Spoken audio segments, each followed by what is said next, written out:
রাধে রাধে বন্ধুরা, হরে কৃষ্ণ রাধে রাধে বলে কেন ভিডিওটা শুরু করলাম বলো তো? এই যে রেসিপিটা দেখতে পাচ্ছ, এই রেসিপিটা হচ্ছে মায়াপুরে ইসকনের ফেমাস রেসিপি। সেই রেসিপিটা তোমাদের সঙ্গে শেয়ার করবো, দেখতে থাকো, ভিডিওকে স্কিপ করবে না। শুরু করা যাক। এই যে 500 ময়দা নিয়ে নিচ্ছি, তার মধ্যে দিয়ে দিলাম লবণ, দিয়ে দিলাম জল, দিয়ে ভালো করে ময়দাটাকে অল্প অল্প জল দিয়ে ভালো করে শক্ত করে মাখবো। শক্ত করে মাখার পরে 2 ঘন্টা রেখে দিতে হবে। এই যে শক্ত করে মাখছি দেখতে পাচ্ছ। 2 ঘন্টা পর চলে আসলাম। এবার কী উপকরণ লাগবে? এই যে আলু, এদিকে হচ্ছে মশলা হচ্ছে আদা, জিরা, তারপর শুকনো লঙ্কা, জয়িত্রী, তারপর হচ্ছে আলমগজ আর টমেটো। এদিকে জলের মধ্যে ময়দাটা দিব, দিয়ে ভালো করে পরিষ্কার করে দেবো। এটা এতটা ময়দা দেখতে পাচ্ছ, এটা একদম ছোট হয়ে যাবে, 1 গ্রামের মতো হয়ে যাবে দেখতে পাচ্ছ। এই জলটা আমি 9 থেকে 10 বার ধুয়েছি, ধুয়ে ধুয়ে পরিষ্কার করে, যখন একদম পরিষ্কার জল হবে তখনই ময়দাটা বুঝতে পারবে ধোয়া হয়ে গেছে। ভালো করে চিপে নিতে হবে, নাহলে জল থাকবে ওর মধ্যে। ভালো করে চিপে রেখে দিতে হবে। দেখতে পাচ্ছ কতটা ময়দা কতটুকু হয়ে গেল। তো যাই হোক, দিয়ে এটা এবার গুলি করে রাখবো। এক এক করে গুলি করে রেখে দিলে ভাজতে সুবিধা হবে, তাড়াতাড়ি ভাজা হবে। এই যে এমনি রবটের মতো হয়ে গেছে দেখতে পাচ্ছ। আমি গুলিটা করে রাখলাম, এক এক করে গুলিটা কাটা কমপ্লিট হয়ে গেল। আর এদিকে কড়াইতে তেলটা গরম হয়ে এসছে, তখন আমি ওই ময়দার গুলিগুলো দিয়ে দিলাম। দিয়ে এক এক করে দেওয়া হয়ে গেল, দিয়ে খুন্তি দিয়ে ভালো করে নেড়ে দেবো। দেখতে নাড়তে নাড়তে দেখতে পাচ্ছ কত সুন্দর ফুলে যাচ্ছে। দেখে মনে হচ্ছে না একদম লুচি কিংবা ফুচকার মতো ফুলে যাচ্ছে, খুব সুন্দর ফুলেছে। যাই হোক, দিয়ে এটা এক এক করে সবগুলো ভেজে নেব। ভেজে নিয়ে পরে কড়াইতে অল্প তেল দেব, তেল দিয়ে আলুটা ভেজে নেব। আলুটা ভালো করে লাল লাল করে ভাজবো।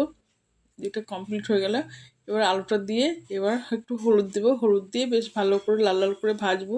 লাল লাল করে ভাজার পর এদিকে মশলাটা পেস্ট করে নেবে মিক্সিতে। মশলাটা দেখতেই পাচ্ছ। এবার আমি জল দিয়ে একটু ভালো করে পেস্ট করে নিলাম। আর এদিকে আমার আলু ভাজাটা হয়ে গেল, লাল লাল করে ভাজাটা হয়ে গেল, দিয়ে নামিয়ে রাখলাম। দিয়ে কড়াইতে তেল দিলাম। কড়াইতে তেলের মধ্যে তেজপাতা, শুকনো লঙ্কা, জিরা দিয়ে দিলাম। দিয়ে তেলটা যখন ভালো করে তেতে গেল, দিয়ে দিলাম হিং। তারপরে দিয়ে দিলাম চিনি। তেলের মধ্যে আমি কেন চিনিটা দিই? কালারটা ভালো হবে বলে, সেই জন্য তেলের মধ্যে চিনিটা দিয়ে দিলাম। টমেটো দিয়ে ভালো করে কষে তখন দিয়ে দিলাম মশলাটা দিয়ে ভালো করে কষতে হবে। দিয়ে দিলাম লবণ, হলুদ, তারপরে কাশ্মীরি গুঁড়ো লঙ্কা দিয়ে দিলাম কালার হওয়ার জন্য। দেখতে পাচ্ছ ভালো করে কষছি। আর যে কষতে কষতে এদিকে হচ্ছে ভাজা মশলা একটা থাকে আমার, সেই ভাজা মশলাটা দিয়ে দিলাম। ভাজা মশলাটা দিয়ে ভালো করে কষতে হবে। যখন মশলাটা দিয়ে তেল ছাড়া ছাড়া ভাব হয়ে যাবে, তখন আলুটা দিয়ে দেবো। আলুটা দিয়ে ভালো করে কষতে থাকলাম। এবার যখন আর একটু কষা যাবে, আর তরকারি যত কষা যাবে তত ভালো হবে। আর এটা মায়াপুরে ইসকনের ফেমাস রেসিপি। একদম নিরামিষভাবে রান্না করছি, কোনো পেঁয়াজ রসুন দিয়ে রান্না করছি না, একদম পুরো নিরামিষ। শনিবারের দিন করলে তো খুবই ভালো এসব রেসিপি। যাই হোক, তো আলুটা কষা হয়ে গেলে জল দিয়ে দিলাম। এবার তরকারিটা ফুটে উঠছে, দিয়ে নেড়ে দিলাম। একদম টকবক করে ফুটে উঠেছে, আলুগুলো সেদ্ধ হয়ে গেছে। এবার দিয়ে দিলাম ময়দা ভাজাগুলো।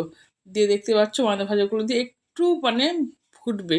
ফোটার পরে যখন ওই যে দেখতে পাচ্ছ লবণ হলুদটা ঢুকে যাবে মশলার লুচির মতো জিনিসটার মধ্যে, ময়দার ওই মধ্যে ঢুকে গেলে দেখতে পাচ্ছ আমার রেসিপিটা কম বেশি হয়ে গেল।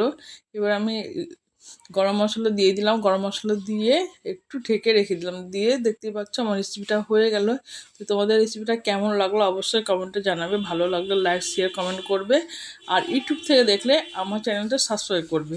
আর ফেসবুক থেকে দেখলে আমার পেজটা অবশ্যই ফলো করে দেবে। তো বন্ধুরা, এখানে ভিডিও শেষ করলাম। টাটা বন্ধুরা।